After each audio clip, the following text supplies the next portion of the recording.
Right here in Minnesota, as federal authorities investigate allegations now of widespread fraud. Today, it was several daycare centers. Now, this all comes in the wake. $110 million in fraud at Minnesota daycare center. The judge has just sentenced the mastermind behind the Feeding Our Future fraud scheme, Amy Bach. She just got more than 40 Jews here in the United States, and so it's the first time.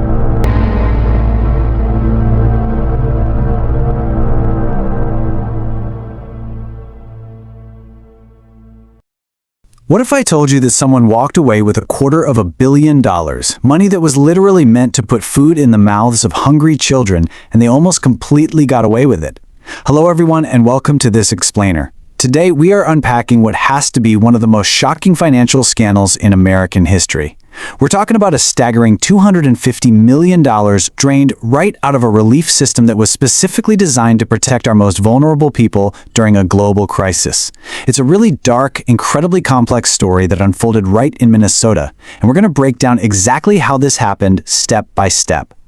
So, you really have to ask yourself, what actually happens when a historic system, one built from the ground up to protect a nation's most vulnerable citizens, gets completely hijacked?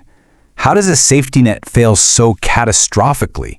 This isn't just some story about moving numbers around on a spreadsheet. It is a story about a fundamental, absolute betrayal of public trust. And to truly grasp the gravity of the whole shebang, we need to take a quick look at the foundation of that trust. Section 1. The Promise of Protection. Building an American Institution. Okay, before we get into the gritty mechanics of how they pulled off the fraud, let's look at how we even got here.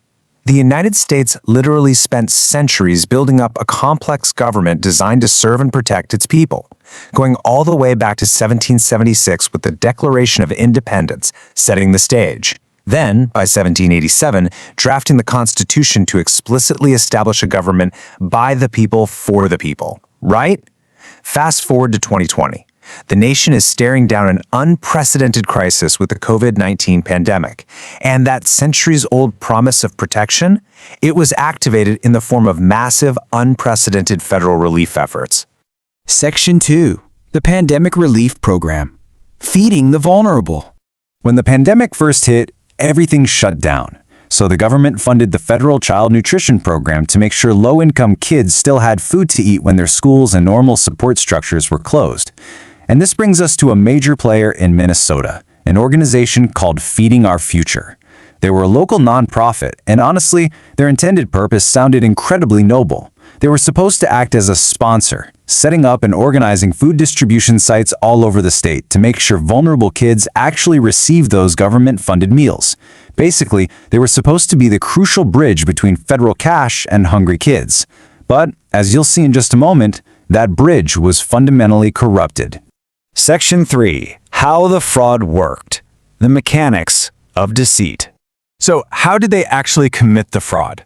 Well, the leaders of this scheme, Amy Bach and Salim Said, they didn't just stumble upon a tiny loophole, no. They built an entire industrial-scale machine of deception. Here's the step-by-step. Step 1, they recruited over 250 supposed food distribution sites across Minnesota. But get this, many of these were just completely fake. Step 2, they falsified rosters, literally making up thousands of non-existent children. Step 3, they inflated their meal counts to a level that is just absolutely absurd. And finally, Step 4, they submitted these fake invoices to the state and then just pocketed millions in administrative fees and illegal kickbacks. They audaciously exploited a system that had deliberately lowered its guard just to get emergency relief out the door fast. 91 million. Just let that number sink in for a second. That is the number of fake meals that Feeding Our Future claimed to have served to kids on paper. 91 million meals that never even existed, all billed straight to the American taxpayer. It's staggering data, right? And it serves as the absolute most damning evidence of the sheer scale of their audacity. And to really understand how brazen this was on an individual level, let's look at one specific defendant, Abdur-Rashid Bixi Dole. Between 2021 and 2022, he received $1.1 million in subsidies. He claimed to the government that he was feeding 40,000 meals to children every single week. But investigators found out he was pocketing almost all of that cash. He wasn't feeding kids, he was feeding his own bank account. Section 4. A curse on the vulnerable. the human toll. You know, it's really easy to get totally lost in the criminal mechanics of how they did this, but we have to talk about the human toll. $250 million. That's the estimated total stolen from these government relief programs. That makes it the largest pandemic relief fraud scheme charged in U.S. history. But let's break down what that number actually represents for the people on the ground. Because this money, it wasn't just abstract federal funds. It was specifically earmarked for starving low-income children, autistic youth who desperately needed therapy, and unhoused seniors who needed emergency shelter and Medicaid assistance. By draining these funds, the perpetrators directly robbed the most fragile members of our society. They yanked the safety net away from people who were already in complete freefall during a terrifying global pandemic. It was, quite literally, a curse on the vulnerable. The real tragedy here lies in the contrast. Look at the intended use on one hand. School lunches, autism therapy, emergency housing, home health assistance. These are life-saving, fundamental human needs. But then look at what the money was actually used for. Luxury vehicles, commercial real estate in Minnesota, and international travel. The greed is just palpable. It had absolutely nothing to do with survival. It was pure extravagance, built entirely on the backs of hungry children. Section 5. The FBI raids begin. Systemic failure exposed. So, the house of cards finally started to tumble in January 2022 when the FBI launched massive raids targeting Feeding Our Future. And man, the consequences spiraled so fast. This wasn't just a few bad apples. Over 90 individuals were charged by late 2025. As investigators kept pulling the thread, they realized this was a massive industrial-scale operation. The fraud was bleeding into publicly funded autism therapy programs for kids and emergency housing programs for seniors. It got so bad that the state actually had to shut down a housing program entirely because of large-scale fraud. The 2024 Minnesota Legislative Auditor Report came out with this chilling conclusion. They stated, the Feeding Our Future scandal was not just the result of sophisticated criminals, it was a systemic failure inside state agencies tasked with oversight. Because here's the crazy part. Early on, state officials actually did question the filings and slowed down payments.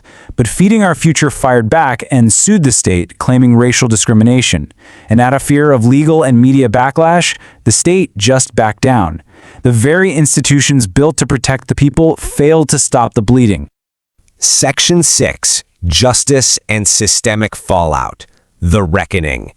Once the fraud was completely exposed, the gears of justice finally began to turn. Amy Bach and Salim Said went through a 1-month trial and were convicted in March 2025. The jury found them guilty of conspiracy, wire fraud, and bribery. Now, throughout all of this, Bach's defense maintained that she was just a scapegoat, that she was totally unaware of the massive fraud happening right underneath her. Politically, the scandal was an earthquake. It brought heavy scrutiny to Governor Tim Walz's administration, and it became a massive talking point in the 2024 elections. In response to the outrage, state lawmakers successfully passed bipartisan anti-fraud measures in 2025 to heavily tighten oversight. Now, even though Bach tried to claim she was just a scapegoat, the court wasn't buying it. During her sentencing, District Judge Nancy Brazel looked directly at her and delivered these incredibly damning words. This was a vortex of fraud, and you were at the epicenter. There was absolutely no doubt in the judge's mind about who was driving this machine. 41.5 years. Just to put that into perspective, that equates to 500 months in federal prison. That was the massive sentence handed down to Amy Bach on May 21, 2026. And on top of that staggering prison term, she was ordered to pay back an astronomical $242 million in restitution. The justice system brought the absolute hammer down on the leaders of the largest pandemic-era fraud scheme. In the very end, even Amy Bach had to face the music and the reality of what she had done. Right before receiving her sentence, she actually told the judge, "I don't have the words to express just how horrible I feel. I know I'm responsible." It was a final, tragic admission that really cemented the horrific reality of her actions. Which brings us to a final thought for us to chew on. With over $250 million stolen directly from the mouths of vulnerable, hungry children, and a 41.5-year sentence handed down to the mastermind, is this enough? Is a long prison sentence and some bipartisan legislation really enough to repair a deeply broken system? And more importantly, can we ever repair that shattered public trust? Because as we've seen, when there is easy money and weak oversight, unchecked greed can rot our historic institutions from the inside out. Thank you so much for joining me for this explainer. Keep asking the tough questions, and I'll catch you next time.